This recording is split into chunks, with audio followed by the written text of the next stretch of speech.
고린도후서 2장 우리가 잘 아는 또 자주 읽는 말씀이기도 합니다. 특별히 사도 바울은 자신을 비방하고 또 자신의 그 억울함을 이야기하면서 그를 억울하게 하는 자를 어떻게 하여야 할 것인가를 오늘 적고 있습니다. 특히 5절에서 11절에 보면 그 교회를 근심되게 하고 또 교회 구성원들, 성도들을 근심하게 하고 무엇보다도 사도 바울 자신을 비방하고 거짓으로 아뢰는 그 사람들에 대해서 차라리 용서하라 이렇게 권하고 있습니다.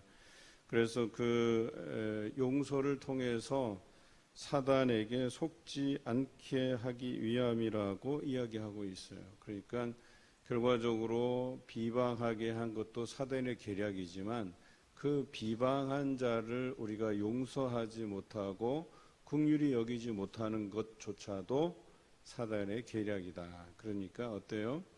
그것에 대해서 그들이 마땅히 처벌을 받는 것이 당연하지만 그것도 그를 비방하고 결과적으로 그 사람이 사단의 도구로서 사용된 것에 대해서 자책하고 나중에 뉘우치고 정말 내가 이렇게 해서는 안 되는 거였구나 라는 깨달음이 있는데도 그것에 대해서 상응해서 벌을 내리고 그를 비방하게 되면 결과적으로 사단의 계략에 넘어가는 것이라고 사도 바울은 이야기하죠. 그래서 성도들을 혼란케 하고 사도 바울 자신에게도 도덕적인 흠결을 남긴 그 악한 자를 그래도 우리가 용서하는 마음으로 용서하고 다시금 그 공동체에서 성도로서 살아갈 수 있게 배려해야만 결과적으로 사단에게 우리가 속지 않는 것이 된다라고 이야기하는 것입니다. 우리가 살아가다 보면 우리 성도들 가운데에서도 그런 흠결을 발견하게 돼요. 그런데 그 흠결을 발견해내서 그 사람의 도덕적인 흠결을 그것이 진짜라고 하더라도 물론 그 사람의 도덕적 흠결이 없음에도 불구하고 그것을 거짓으로 아뢰는 것도 너무나도 문제가 되겠지만 혹 도덕적 흠결이 있더라도 그를 위해서 우리가 용서하고 배려하고 다시금 회개하는 마음으로 뉘우치는 마음으로 공동체에 바르게 서가도록 배려하는 것도 우리가 해야 될 일이다 이렇게 설명하고 있습니다. 오늘 2장 1절부터 이렇게 시작하고 있죠. 내가 다시는 너에게 근심 중에 나아가지 아니하기로 스스로 결심하노니 이라고 그랬어요. 그 근심케 하는 것이라면 기뻐할 자가 누가 있겠냐라고 하는 거예요. 이 편지를 쓰는 데 있어서 이 바울이 굉장히 신중한 표현을 여기 담고 있어요. 우리가 어제 말씀드린 것처럼 만약에 사도 바울이 신중하지 못한 사람이었으면 이 편지 쓰는 대신 급한 마음으로 내가 직접 가서 개입해서 이 억울함을 내가 밝히고 이것을 좀 정상화시켜야 되겠다는 이런 욕심에 의해서 고린도 교회로 갈 수 있었으나 그렇게 하지 않고 그가 고린도에 가지 않고 또 편지를 쓸 때도 굉장히 신중하고 또 눈물로서 이 편지를 쓰고 있다는 사실을 이야기하죠. 그것은 너희에게 충분한 이 문제를 지혜롭게 분별하고 판단하고 해결할 믿음이 있다는 것을 자기가 믿고 그래서 이 편지를 신중하게 써서 이 편지를 읽음과 동시에 그들의 문제가 뭐가 있는지 그리고 잘 판단해서 이 어려운 문제를 믿음으로 이겨갈 것에 대해서 확신을 가지고 편지를 쓰고 있다고 분명히 기록하고 있어요. 이게 뭐냐면 내가 오히려 가는 것이 너희에게 근심을 더해주는 일이라면 차라리 그렇게 하지 않는 것이 더 낫고 그리고 내가 정말 신중하게 오해가 되지 않게 이 편지를 정중하게 너희에게 보낸다. 그것으로 인해서 너희에게 근심할 것이 없게 하기 위해서 보낸다. 너희에게 충분한 그런 자정 능력이 있다는 거예요. 하나님께서 여전히 너희와 함께 하기 때문에 너희 안에 그 믿음으로 그 어려운 문제를 헤쳐나갈 것이라는 확신을 가지고 이 편지를 쓰고 있어요. 그래서 나중에 정말 내가 고린도 교회 방문할 때에 그때는 이 모든 문제가 다 해결되고 근심이 없이 나로 하여금 기쁘게 그 교회를 방문할 수 있게 해달라는 그런 당부의 편지를 쓰고 있죠. 오늘 이 편지를 쓰는 것은 에베소에서 쓰고 있어요. 고린도 교회가 세워진 건 2차 전도 여행 때 세워졌잖아요. 그리고 지금은 3차 전도 여행 중이에요. 아직 드로아를 거쳐서 마게도냐 지역을 거쳐서 아가야, 그 아가야 지역의 대표적인 두 도시 아덴과 이 고린도, 이 두 도시에 이르기 전 단계란 말이에요. 그래서 에베소에서 3차 전도 여행 중에 이 고린도 교회를 향해서 편지를 쓰고 있다는 거죠. 그런데 그 고린도 교회를 향해 가는 그 여정도 참 만만치가 않아요. 여러분 알다시피 2차 전도 여행 때에 똑같이 드로아에서 마게도냐 지역을 넘어가잖아요. 원래는 소아시아 북쪽으로 가려고 하다가 마게도냐인들이 손짓하는 꿈을 꾸고 그 이상을 보고 나서 마게도냐로 건너가서 빌립보에서 전도하고 그 다음 빌립보에서 전도한 후에 데살로니가, 그 다음에 베레아, 그 다음에 고린도, 아덴과 고린도로 이렇게 옮겨오잖아요.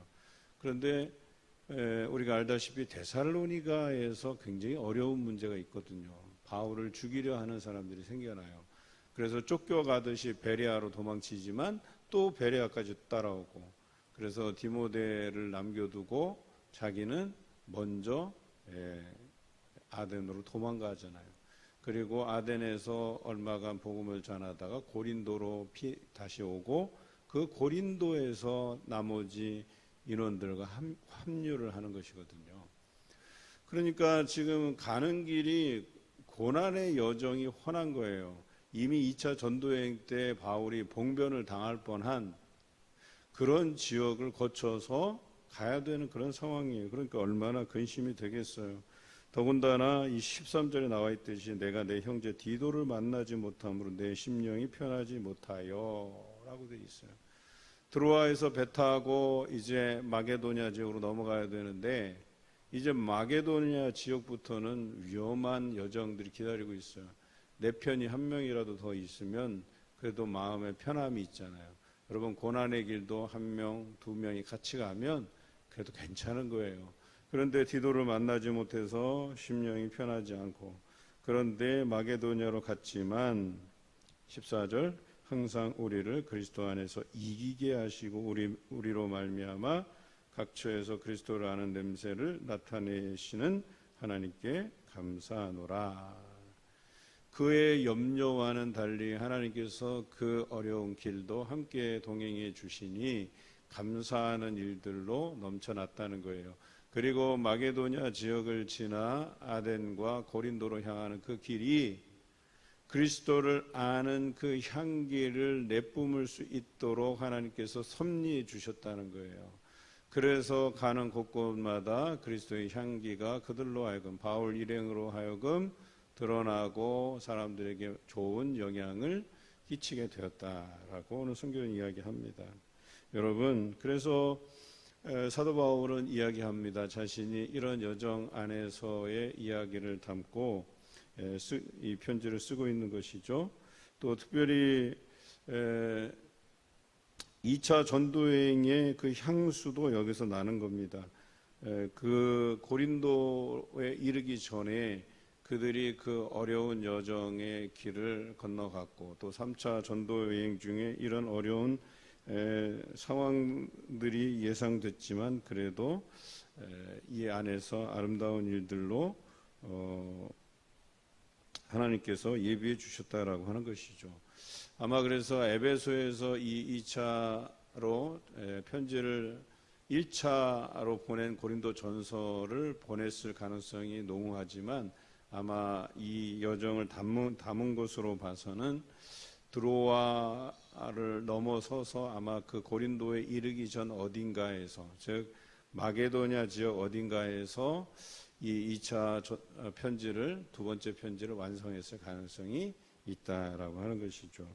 그런데 이제 일반적으로 우리가 알기로는 에베소에서 이런 초안이 작성이 되고 1차로 편지가 써지고 그 나머지 2차 편지가 전해졌을 가능성이 이제 어느 지역인지 정확하게 우리가 해석할 수는 없지만 아마도 그 고린도 교회에 이르기 전에 이 두 번째 편지를 썼을 것이란 예상이 듭니다.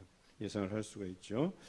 자, 그런데 이렇게 그 여정 가운데 자신들이 그리스도의 향기를 드러낼 수 있었던 것에 대해서 하나님께 감사하고 있고, 또 오늘 이 편지를 읽는 우리도 역시나 그리스도의 향기를 맡은 자로서 살아가야 함을 이야기하고 있죠. 오늘 우리는 사도 바울처럼 어려운 상황 안에서도 그리스도의 향기를 드러낼 수 있는 자들이어야 된다. 그리고 그것은 어려운 중에 우리가 담대한 믿음으로 그 신앙의 여정의 발걸음을 옮길 때에 하나님께서 그것을 가능하게 하신다라고 하는 것이죠.